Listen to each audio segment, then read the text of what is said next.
It was supposed to be just another feel-good Friday episode. Ellen DeGeneres was in her element, that infectious energy radiating through Studio 1A as she bounced between audience members during her favorite segment, Ellen in the Audience. The crowd was electric, phones flashing, laughter echoing off the walls.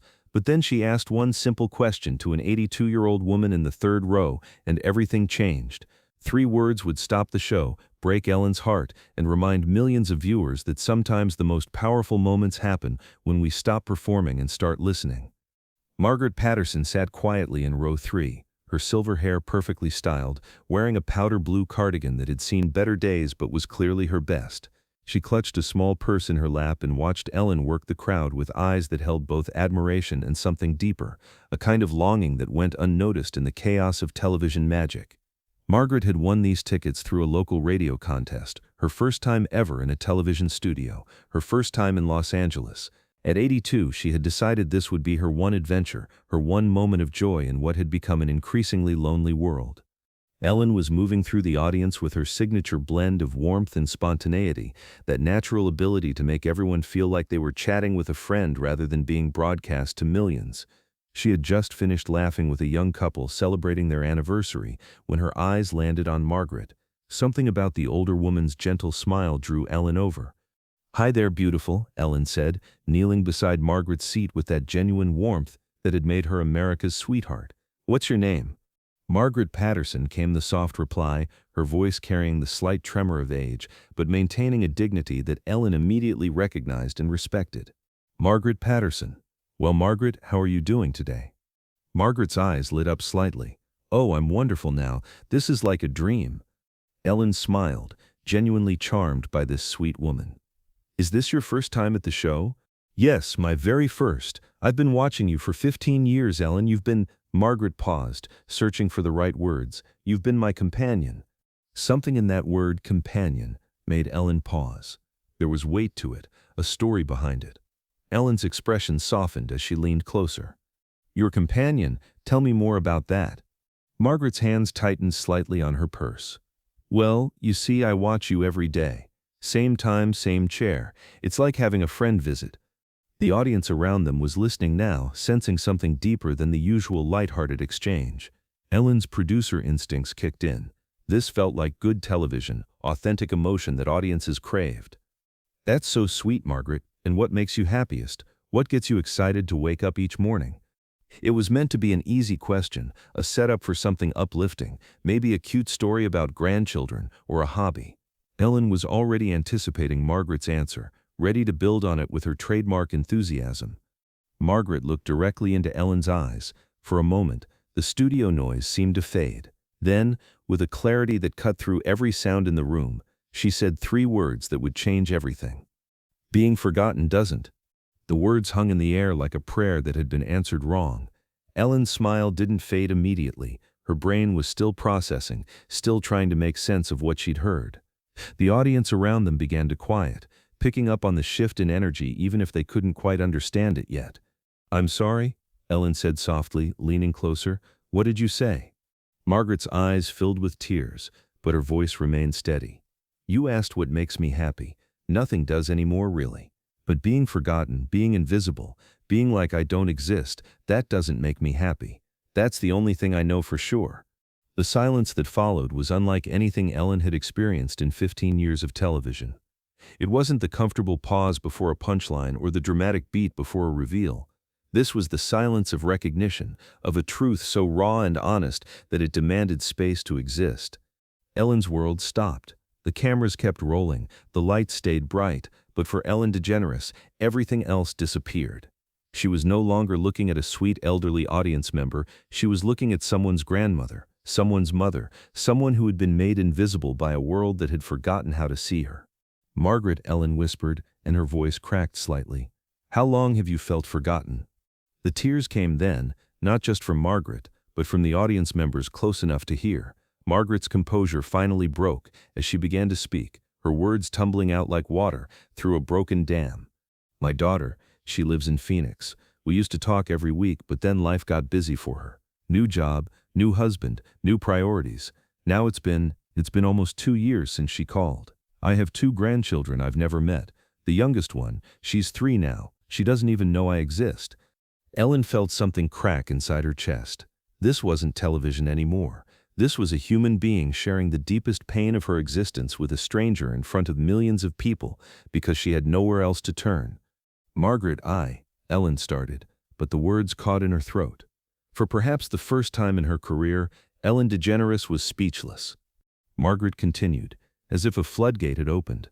I sit in my apartment every day. Same routine. Wake up, make coffee, watch the news, wait for the mail. Maybe there'll be something, a card, anything. Then I watch your show. You make me laugh. You make me feel like somebody cares, even if it's just pretend. The cameras captured every moment, Ellen's face cycling through emotions, the audience members wiping away tears, the moment when entertainment became something deeper. In the control room, producers were frantically whispering to each other, unsure whether to cut away or lean in. The decision was made to keep rolling. This was television gold, but more than that, it was human gold. Ellen reached out and took Margaret's hands in hers.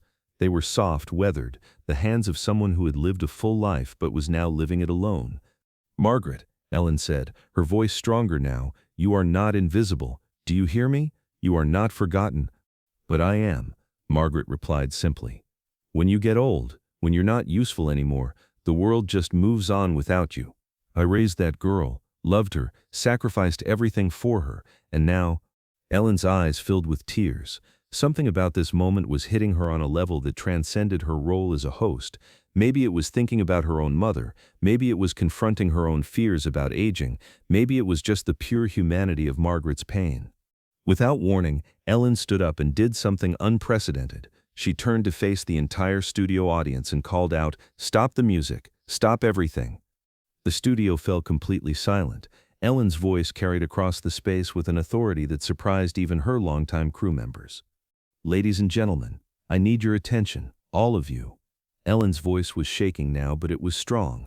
"This beautiful woman, Margaret Patterson, just taught me something that I think we all need to hear." Ellen turned back to Margaret and, to everyone's amazement, sat down right there on the studio floor beside her chair, not caring about her designer dress or the cameras or anything except connecting with this woman who had just shared her heart. "Margaret, will you tell everyone what you told me? Will you help us understand what it's like to feel forgotten?" Margaret looked around at the now silent studio, at hundreds of faces turned toward her with genuine attention. For the first time in years, she was truly being seen. "I just want to matter to someone," she said, her voice carrying clearly through the microphone. "I want to know that my life meant something, that raising my daughter mattered, that the love I have to give isn't wasted. I watch Ellen because she reminds me what love looks like, what kindness sounds like, but when the show ends..." She didn't need to finish the sentence. Everyone understood. When the show ended, Margaret went back to a world where she was invisible. Ellen wiped her own tears and made a decision that would define not just this episode, but her legacy. She reached into her pocket and pulled out her phone. "Margaret, what's your daughter's name?" "Sarah. Sarah Williams." "And she lives in Phoenix?" Margaret nodded, confusion in her eyes. Ellen's fingers were already moving across her phone screen. "Margaret, I'm going to need you to trust me, okay? I'm going to need you to be brave for just a few more minutes." The studio watched in amazement as Ellen, still sitting on the floor, made a phone call on live television. The audio was patched through the studio speakers so everyone could hear. The phone rang once, twice, 3 times. Then, "Hello?" Ellen took a breath. "Hi, is this Sarah Williams?" "Yes, who is this?" "This is Ellen DeGeneres. I'm calling from my show, and I have someone here who wants to talk to you." There was a pause, confusion evident in Sarah's voice. "I'm sorry, what?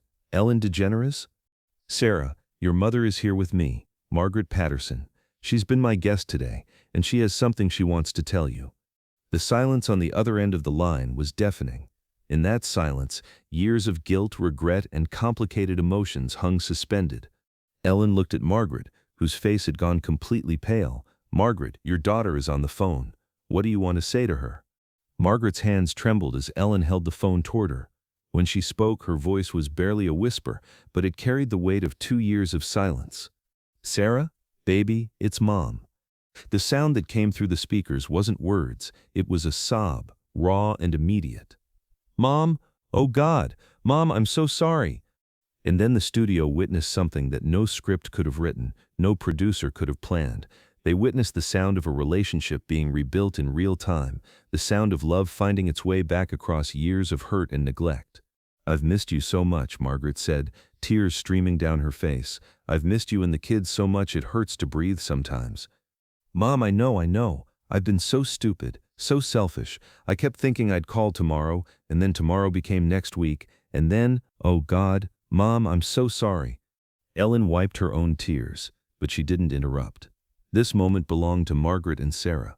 The studio audience was crying openly now, witnessing something sacred. "Sarah," Margaret continued, "I just want to know my grandchildren. I just want to be part of your life again. I don't need much, just to know I matter to you." "You matter, Mom. You matter so much. I've been so lost without you. The kids ask about their grandma all the time, and I didn't know how to tell them. I'd been too proud and too scared to call you." Ellen finally spoke, her voice gentle but clear. "Sarah, your mom is here because she wanted to feel seen, to feel valued. She watches my show every day because it makes her feel less alone. But she shouldn't have to get her love from television. She should get it from family." "You're right," Sarah said, her voice breaking. "Mom, I'm booking a flight right now, today. The kids and I are coming to see you. We're going to make this right." Margaret looked at Ellen with wonder and gratitude that seemed to light up the entire studio.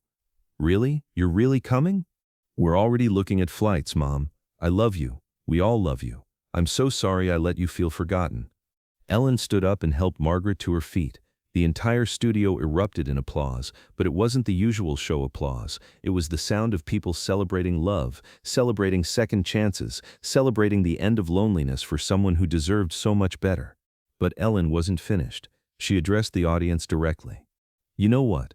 This show is about love, about connection, about making people feel good. But today Margaret taught us something more important than entertainment. She taught us that there are people all around us who feel invisible, who feel forgotten, and that's not okay."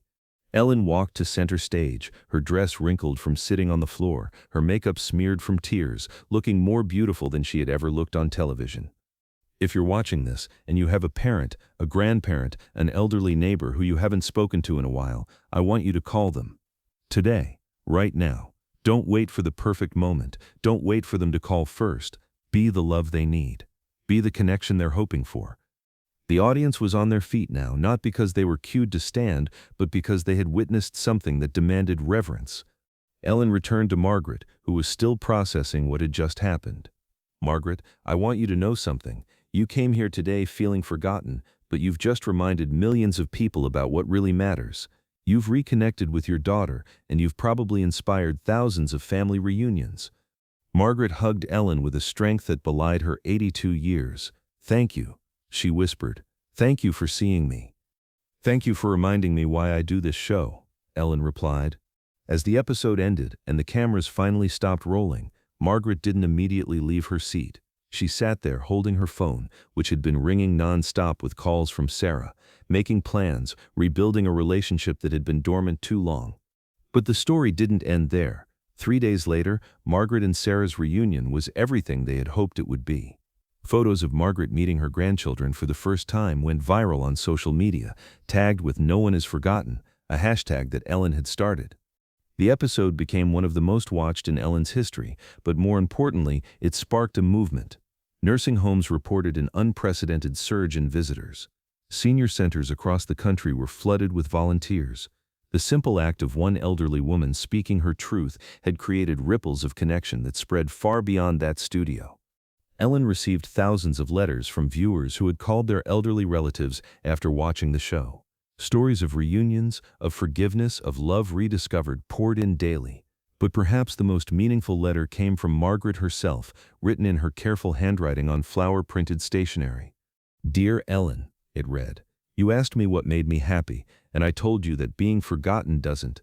But now I know what does make me happy: being seen, being heard, being remembered.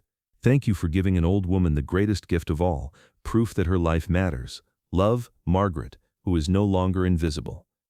The letter now hangs framed in Ellen's dressing room, a daily reminder that sometimes the most powerful thing you can do is simply ask someone how they're feeling and then listen, really listen to their answer.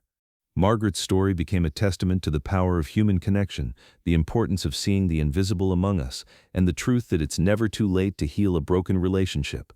But most of all, it proved that sometimes three small words, being forgotten can change everything. Because in a world that often moves too fast to notice, Margaret Patterson reminded us all that everyone deserves to be seen, to be valued, and most importantly, to be remembered.